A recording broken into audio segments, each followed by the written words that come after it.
semuanya, perkenalkan nama saya Nima Delinda Pratnya Paramita dari jurusan Pendidikan Bahasa dan Sastra Agama.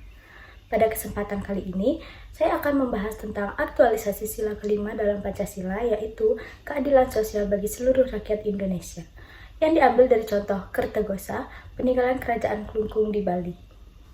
Sebelum masuk ke pembahasan tentang Kertagosa, kita perlu memahami apa itu aktualisasi serta makna dari sila kelima, yaitu keadilan sosial bagi seluruh rakyat Indonesia. Aktualisasi adalah perwujudan nilai-nilai dalam kehidupan nyata.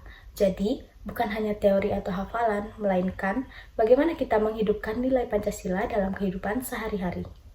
Makna dari sila kelima keadilan sosial bagi seluruh rakyat Indonesia adalah sila ini menekankan bahwa setiap warga negara berhak mendapatkan perlakuan yang adil dalam seluruh aspek kehidupan.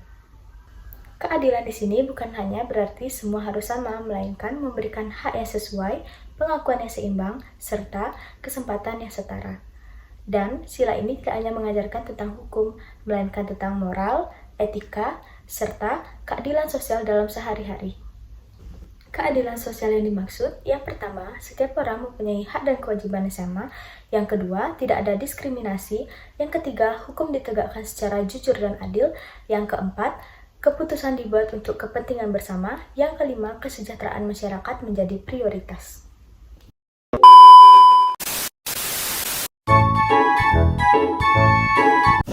Kertagosa merupakan salah satu bangunan paling bersejarah di Bali, khususnya di Kabupaten Klungkung. Bangunan ini berada di dalam kompleks Puri Agung Klungkung, yang dulunya merupakan pusat pemerintahan Kerajaan Klungkung. Kertagosa mulai digunakan sekitar abad ke-18 pada masa pemerintahan Raja-Raja Klungkung. Pada masa itu, Kerajaan Klungkung dikenal sebagai kerajaan yang memiliki pengaruh besar di Bali, terutama dalam bidang adat, agama, dan juga hukum. Secara fisik, Kertagosa memiliki bentuk yang sangat khas. Bangunannya terbentuk balai terbuka tanpa dinding, yang menunjukkan bahwa setiap proses musyawarah dan persidangan dilakukan secara terbuka. Hal ini menjadi simbol kejujuran dan transparansi dalam menegakkan hukum. Dahulu, area Kertagosa juga dikelilingi oleh kolam atau parit. Kolam ini bukan hanya berfungsi sebagai pembatas, tetapi juga sebagai simbol bahwa Kertagosa merupakan tempat yang sakral, tempat di mana keputusan penting bagi kehidupan masyarakat diambil. Kalau kita lihat dari namanya, Kertagosa berasal dari bahasa Sanskerta. Kata kerta berarti baik, aman, tertib, dan sejahtera, sedangkan gosa berarti pembicaraan, pertemuan, atau musyawarah. Jadi, secara sederhana, Kertagosa bisa diartikan sebagai tempat musyawarah untuk menciptakan keadilan dan kesejahteraan masyarakat. Yang menarik, Kertagosa tidak hanya digunakan oleh raja dan bangsawan, tetapi tempat ini juga menjadi pusat pengadilan tertinggi yang menangani berbagai persoalan hukum masyarakat. Ini menunjukkan bahwa sejak dulu masyarakat Bali sudah memiliki sistem hukum adat yang teratur dan menjunjung tinggi keadilan. Dalam persidangan di Kertagosa, raja tidak bertindak sebagai hakim tunggal. Raja didampingi oleh pendeta kerajaan dan pejabat adat, yang memberikan pertimbangan berdasarkan hukum adat dan ajaran agama Hindu. Hal ini bertujuan agar keputusan yang diambil benar-benar adil dan tidak merugikan pihak manapun. Perkara yang dibahas di Kertagosa sangat beragam. Di antaranya, yang pertama, sengketa tanah antar warga atau antar wilayah. Yang kedua, pelanggaran adat istiadat. Yang ketiga, perselisihan dalam masyarakat. Yang keempat, kasus kriminal seperti pencurian atau kekerasan. Dan yang terakhir, pelanggaran terhadap aturan kerajaan. Keputusan yang diambil di Kertagosa bersifat final dan mengikat, sehingga masyarakat harus menerima dengan penuh tanggung jawab.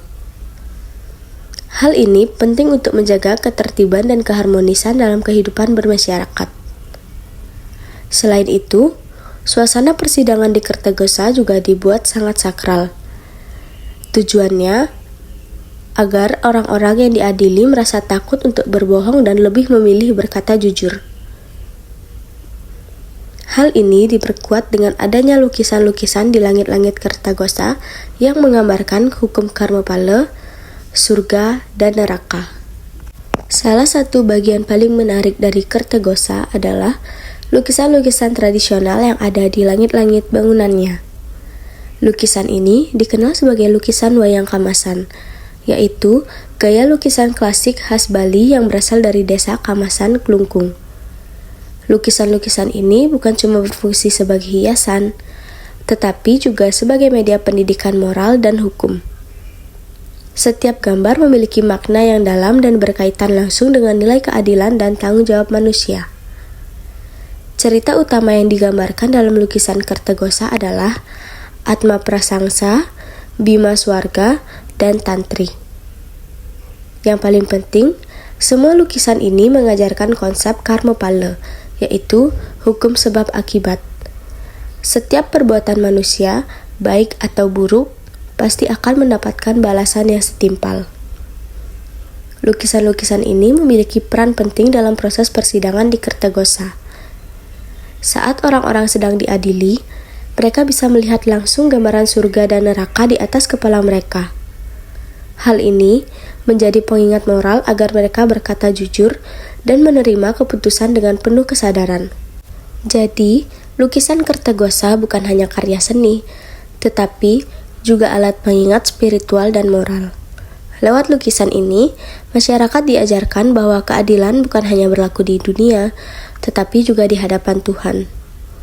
Dengan adanya lukisan-lukisan ini, Kertagosa benar-benar menjadi tempat yang menyatukan hukum, seni, dan nilai keagamaan dalam satu ruang.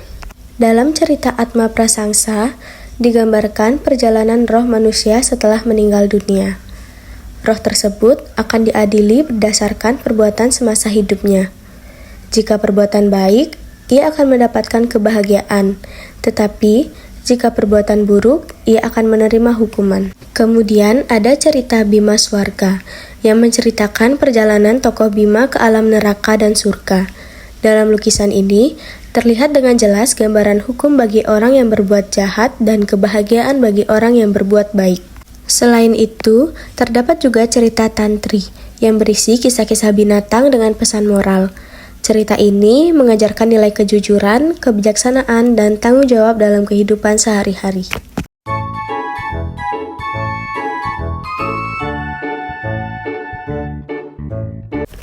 Nilai sila kelima ini sudah tercermin sejak dulu di Kertagosa, yang merupakan tempat pengadilan pada masa kerajaan Klungkung. Pertama, keadilan untuk semua lapisan masyarakat. Di Kertagosa, pengadilan tidak hanya berlaku untuk raja atau bangsawan saja, tetapi juga untuk masyarakat biasa. Siapapun yang melanggar aturan adat atau hukum kerajaan tetap diproses secara hukum. Hal ini menunjukkan bahwa hukum berlaku untuk semua, bukan hanya untuk orang yang punya kekuasaan. Kedua, keputusan diambil secara musyawarah dan tidak semena-mena. Dalam persidangan di Kertagosa, raja tidak memutuskan hukuman sendirian. Raja mendengarkan pertimbangan dari pendeta dan tokoh adat. Ini menunjukkan bahwa keadilan dicapai melalui musyawarah dan pertimbangan yang matang, bukan karena emosi atau kepentingan pribadi. Ketiga, perlindungan hukum bagi masyarakat. Dengan adanya Kertagosa, masyarakat merasa terlindungi karena ada tempat resmi untuk menyelesaikan masalah. Sengketa tanah, pelanggaran adat, dan perselisihan bisa diselesaikan secara adil tanpa kekerasan. Ini sesuai dengan sila kelima, yaitu menciptakan ketertiban dan kesejahteraan sosial. Yang keempat, kejujuran dan tanggung jawab. Lukisan-lukisan di langit-langit Kertagosa yang menggambarkan surga dan neraka mengajarkan tentang karmapala. Ini menjadi pengingat bahwa setiap keputusan hukum bukan hanya dipertanggungjawabkan di dunia, tapi juga secara moral dan spiritual.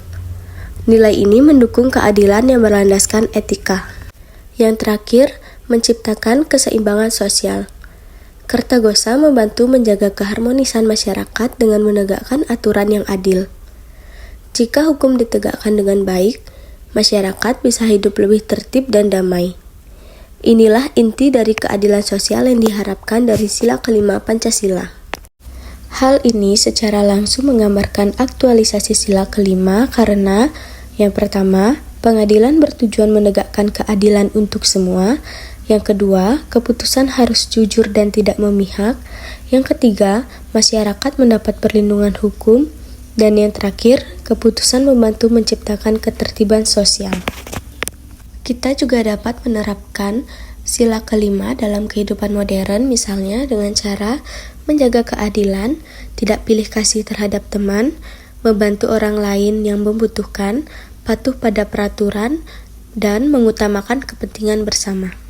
Dari penjelasan ini, kita dapat menyimpulkan bahwa Kertagosa adalah contoh nyata penerapan nilai sila kelima Pancasila, yaitu keadilan sosial bagi seluruh rakyat Indonesia, melalui fungsi pengadilan, nilai moral lukisan Kamasan, dan sistem musyawarah kerajaan.